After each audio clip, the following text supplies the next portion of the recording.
Bro, before we even set this up, it felt like it took so long to get off the ground, and now we have like episodes up, and it feels like we're just I don't know planning stuff out in advance to make sure we have some sort of cohesive fucking narrative that we can go down. Even though for the most part a lot of this is spontaneous. Yeah, but I just love that.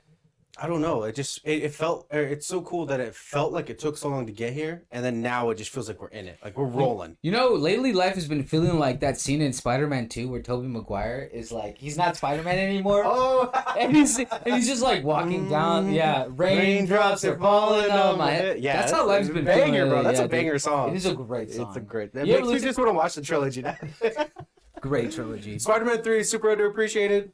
Gang, gang. Yeah, dude. It's funny because like even the worst Spider-Man movies are nowhere near as like bad as like the worst superhero movies. I'll be honest, I prefer like Spider-Man 3. Oh my god, talk about your experience with Fantastic Four. Are you talking about Fan always laugh. Fan Four Stick? Oh my god. Oh, I always laugh. I defend the Fantastic Four movie that came out in 2015. I was so hyped for it. This was at the height of that director Josh Trank's career. Like his career was taking previously do? Chronicle. Oh, that was actually a banger. Chronicle is one of the most underappreciated. I'm gonna call it a superhero movie because it really is a superhero movie, and so it had Michael B. Jordan before the height of his career. It had some other white dude. It had Dane DeHaan. So it had all these great actors in it. This great premise. You have nothing but good things. No, I love Chronicle.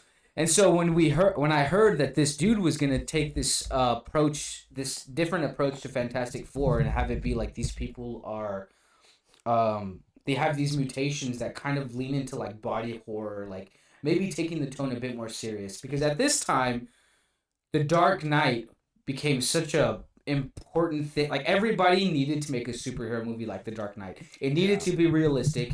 It needed to be grounded. It didn't really like, it's not like Marvel how it is now where they embrace the comic bookness of it. They try to really put it into the real world. So it's like that's an interesting approach to do that with Fantastic Four. And I still stand by the first teaser trailer is not bad. It gives me, looking back on it, it gives me Interstellar vibes / like interesting superhero. Like, I thought that maybe I was going to question humanity and like how far we should be willing to go in search of the truth. And this movie was just utter dog shit, dude. Like, first of all, if you are gonna make a superhero movie or something action related, at least have enjoyable action. This movie had like 2-3 minutes of action. It was ridiculous. There was a bunch of dialogue. Not only that, is like you have an amazing cast. You have Miles Teller. You have Michael B. Jordan, who was taking like people were like. Human Torch is in black, and it's like it doesn't fucking matter. Like it's a comic book character. Get over it, bro. Yep. And you have Kate something. Just picture. I know who you're talking about though. A white actress that's blonde. She was in Shooter. Yeah, Sniper or whatever it's called. And she was also in a Hulu series where she's a teacher that seduces her student and has an affair. Yeah, I should have been that student. Anyways. Modern kids are spoiled. They really are! Anyways, that's a topic for another day. But dude, and like, oh man, there's nothing more infuriating than having a great cast in a movie and not taking advantage of it. And underutilizing the actors. Making a shit movie. But I also understand that a lot of it is suits messing with the movie. That's what a lot of it happens. Okay. They're like, we don't want this, we want this, we want this. And it doesn't help that a day before the release, the director tweets out, the movie that I made will not be put out. The movie that I made has heart, this and this. So this movie was just gonna bomb to begin with. And I don't know if you knew this too. They were supposed to be in like Deadpool 2 for a brief instance. The Fantastic Four. Really? Yeah. I think they were supposed to die a horrible death, though. I would have been so down for that. Yeah. Oh, yeah. Wow. Well, yeah. That was with Fox. That's right. Yeah. Because at that time, Fox was still existing. Yeah. And as much as it could. Yeah, and they were trying to make their own universe. And that was when Channing Tatum was supposed to be Gambit. and his own solo Oh, movie. that's right. And that I got completely canceled. forgot about and that. Dude, that got canceled. Yeah. I remember New Mutants. I know that. You remember it? I know that was no. I'm not saying that I never watched it. I just remember like it coming out and was like, this is gonna be like the star. This is what's gonna be like leading it forward. We're going into horror, and it just never happened. I think Disney tried to salvage it, if I remember correctly. I think it is on Disney Plus. It's on Disney now. Plus. They released it on like Hulu and Disney Plus because that was at the time that the merger I never watched it. happened. I never watched it. I never watched it either. I mean, to me, other than the original X-Men movies from Fox, like, to me, it's Days of Future Past is the best one that they came out with, in my opinion. I think X-Men First Class is the best X-Men movie. That is true. That is a really good one. 'Cause I do think think- I just preferred the Days of Future Past just a little bit more. They're both bangers. Like, to me, if someone was to be like, this is a masterpiece, I'm not really gonna argue with you. Yeah. They're one of the better superhero movies. So the director of X-Men First Class, Matthew Vaughn, was gonna do his own trilogy because he actually was hired to direct the third one, The Last Stand. He quit though, and it only came out years later. He quit because the producers, they'll do some shady shit, and like they told Halle Berry that she was gonna be in the forefront, and that like it's gonna be they get this dude. He literally had a fake script he gave her to get her to sign a contract. And the director was like, when I found out that that's how they got the actress to sign false promises, and by the time you sign that dotted line, you can't back out. No, yeah, you're just So legally obligated. yeah, so it left such a bad taste in his mouth, and he wound up dropping out anyway. Yeah. And then he came back to do X-Men: The First Class. Crazy. Yeah, he came back to. Wasn't X-Men Apocalypse like the next one? Yeah, but that's what he was gonna do. He's like, look, I laid down groundwork for a new X-Men to do these things. He wasn't gonna do X-Men Days of Future Past as a sequel. He was gonna do like that as like the third one. I think he was gonna do something a little more contained in the second one.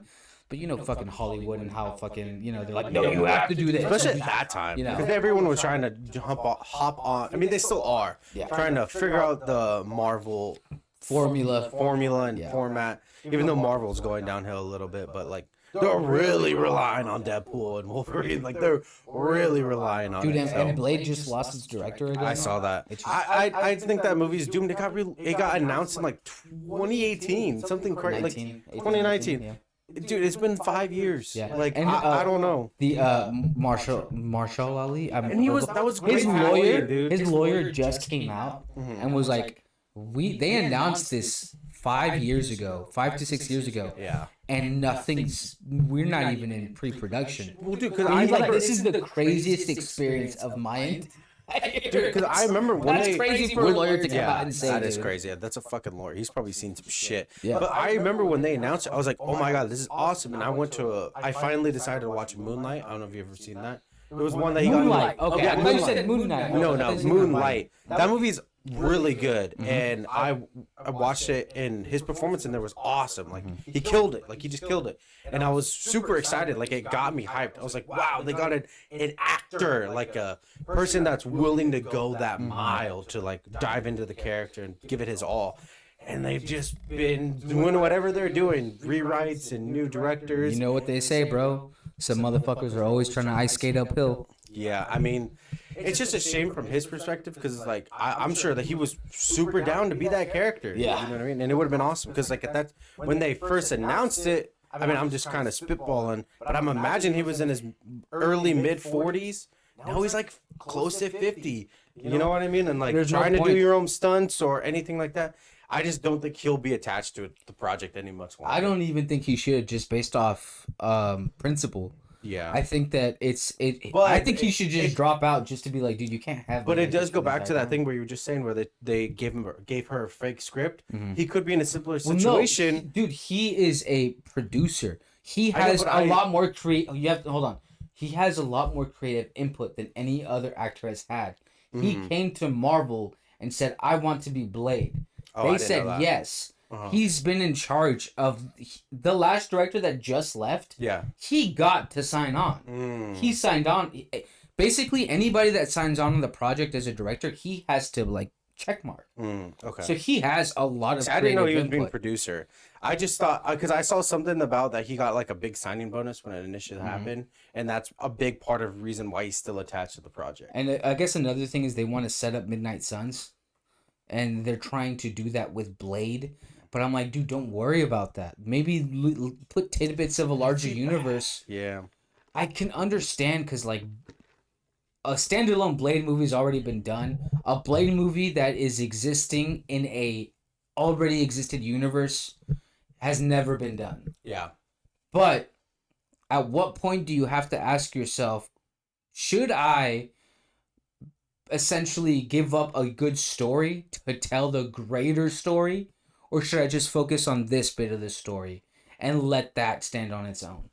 And I think that's what they need to do. I think it's not that hard. Yep. Let Blade kill vampires. And It's have really a dope not. soundtrack. Really It's not that difficult. I think a perfect example of that is Eternals, bro. I mean, they tried to do a lot. You know what I mean? And it didn't I work out in the end. actually did not hate Eternals like a lot You of people watched did. it. I did.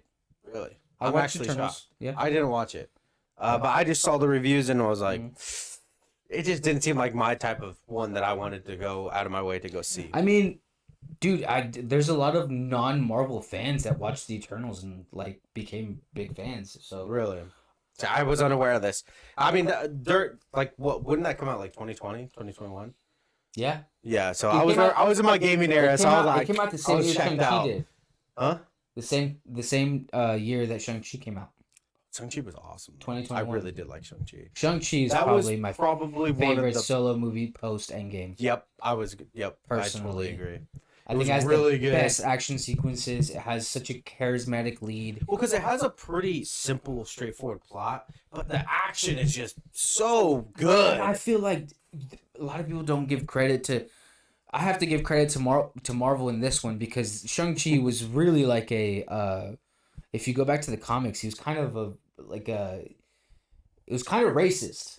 Really? Yeah, the comics were because it's this Asian character that learns martial arts, right? Yeah. And so just based off, and you have to. This is like 70s comics and stuff, and the way that he was like drawn and stuff like that, and the way they had him be, isn't particularly how it would be today. So they updated it, and they made a good Mandarin. Because you remember Mandarin was supposed to be Iron Man 3? Yeah, and like they did that redeemed, standalone I will thing say too. they I do redeemed remember that, themselves in terms of the Mandarin. I think they created something really cool. The actor that they got to play the Mandarin was phenomenal. I felt his pain. Yeah, dude. Just overall, I give it like a 9 out of 10. Shang-Chi. Oh yeah, it was really good. Yeah, it was very, very good. And I saw that. I was one of the. I think I've only. few movies that you saw in theaters. No, one. Well, I was gonna say IMAX. I think that was the very like when I had seen movies in IMAX before, but now when there's a movie like when we saw Furiosa, I was like, I need to see this in IMAX. Like I have to. Like there are those certain movies that I've just decided I'm going to see it. I just I trust the director or whatever. But for some reason we saw that one in IMAX and it was awesome. Like it was super epic, and I was like, wow, I really like this movie. Like it was really good. So I bet. But yeah, and they did tie into the Winter Soldier. No, not the Winter Soldier. What was it called? Falcon and Winter Soldier. With the ring, yeah, with the Mandarin, because they're in that fictional city, and they're dealing with his daughter. I know that came out a while. Yeah. Now I'm talking. Madripoor. Yeah. And God, I'm a fucking nerd. I remember that. yeah, I was gonna. But yeah, like I did really like that one, and I wish they expanded on that. And that's one of those times where I really like when they try to do the world building, and it's not so much like in your face. Yeah. You know what I mean? So I like that, like little, just like let's get it in there. Yeah.